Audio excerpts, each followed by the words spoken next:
I'm gonna go through really quickly the 10 different things, but what I want you to do is be able to memorize these 10 things. And so what we're gonna do is we're gonna go through, and I'm gonna teach you this very quickly, a way of putting it onto your body. And we're gonna put it onto your body just for ease. So I'm gonna give you the 10 keys to having an ageless mind. Every single one of them you've either heard me say or you intuitively know that these are important. That's not the reason I'm saying it. The reason I'm saying it is to take knowledge and turn it into power, and I want you to take those ideas and have them have real impact.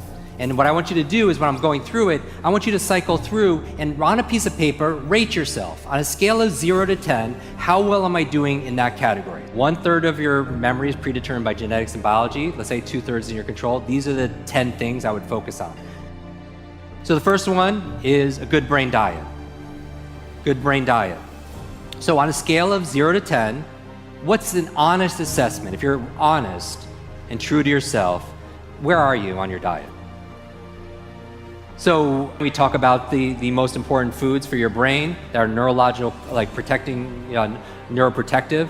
So we're talking about avocados, we're talking about blueberries, or what I call brain berries, right? We're talking about broccoli, we're talking about eggs, if that's allowed by your diet. We're talking about coconut oil or olive oil. We're talking about green leafy dark vegetables, wild salmon, if you're allowed to, if that's part of your diet also as well. Turmeric, I do every morning, I do like an almond turmeric like tea, right? All these things are neuroprotective. Number 2, killing ants, automatic negative thoughts. How well are you controlling your self-talk? On a scale of 0 to 10, honestly, even if you've done this with me, how strong are you? 0 to 10. Do your thoughts make a difference? Yes or yes? If I say constantly, I'm getting too old, is that gonna be self-fulfilling? Yes or yes?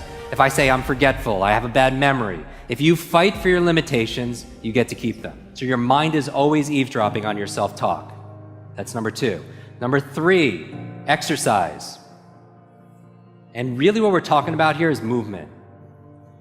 The number one function of your brain is to control your movement, right? That's why we know there's not just a brain-body connection, but a body-brain connection, that using your body in different ways stimulates neurogenesis, it stimulates neuroplasticity, it stimulates brain-derived nootropic factors, which is the fertilizer for making new connections. So you have to move, but we live in a very sedentary life, right? I was reading this book talking about barefoot kids and how we're taking away seesaws and swings and all these things. We're overprotecting them, and then we're keeping them in a very sterile environment. They're not moving as much, right? They're always on their devices, and they're not getting the brain growth, right? And it's leading to learning challenges and so on. But how much are you moving every single day? They say sitting is the new smoking, right? You do not want to sit 8 hours a day and just study. I'm gonna go through the rest fast. Number 4, brain nutrients, brain vitamins. Because we're traveling, we're maybe gonna eat the best foods ever. Are you supplementing with, there are certain nutrients, and I would make this a no-brainer. I would just go to your functional medicine doctor and get like hormonal tests, full spectrum tests, food sensitivity, and just see what your baseline is, because I really do believe people are bio-individual. Like, and I've seen all the research, talked to so many individuals, find out what works for you. Because the most important supplement is DHA for the brain. DHA. All right, that's number 4. Number 5, positive peer group. So rate yourself, 0 to 10.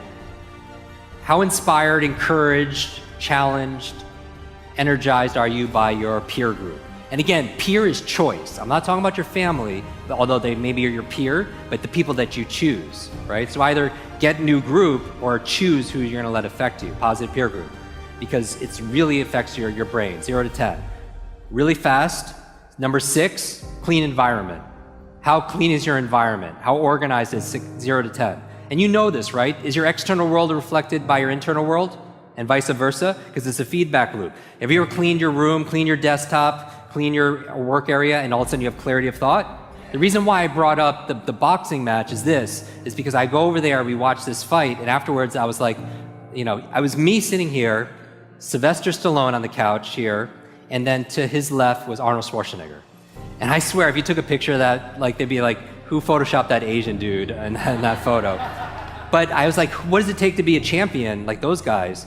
And then Arnold said, Jim, the difference between an amateur and a champion is a champion's willing to push past the pain period. Just like for those of you who did the exercise over the past few days, it's that intensity. And is there a pain period in a relationship?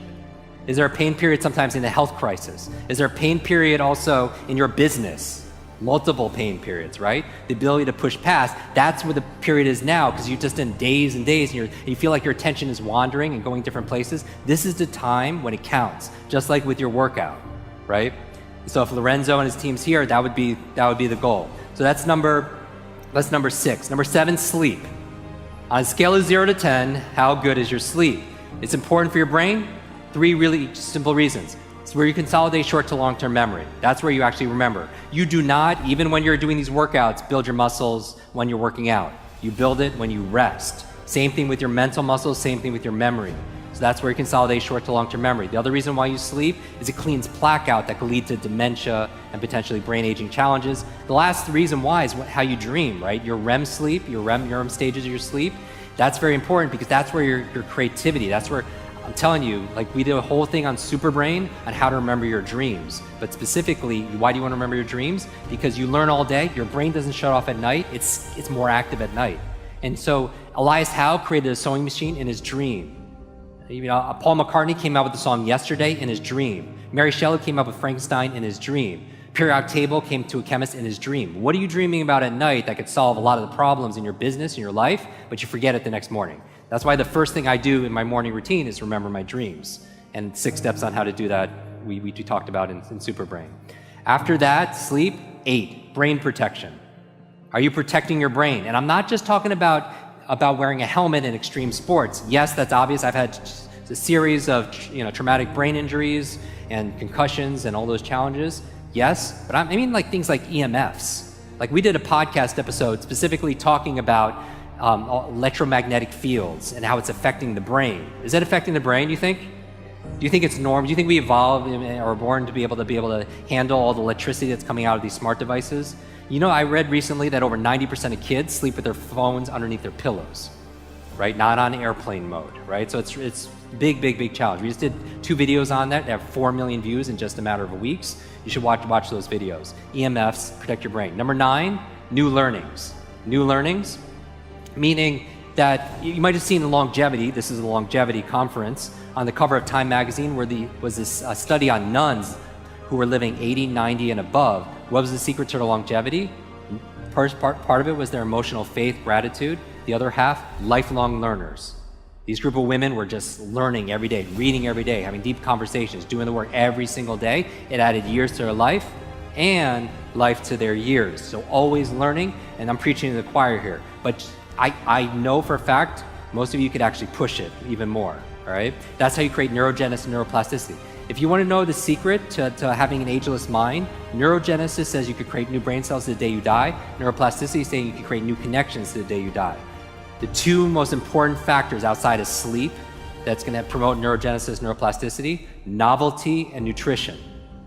Just like your body, you have to give it novelty or stimulus, and you have to give it nutrition and feed that muscle. Does that make sense? Same thing with your mental muscles. So novelty of movement, novelty of ideas. But most people, as we grow older, and I mean chronological age, we shut down because we feel like we know everything, right? So there's no novelty that's there. There's a Rumi quote that says, sell your cleverness for bewilderment.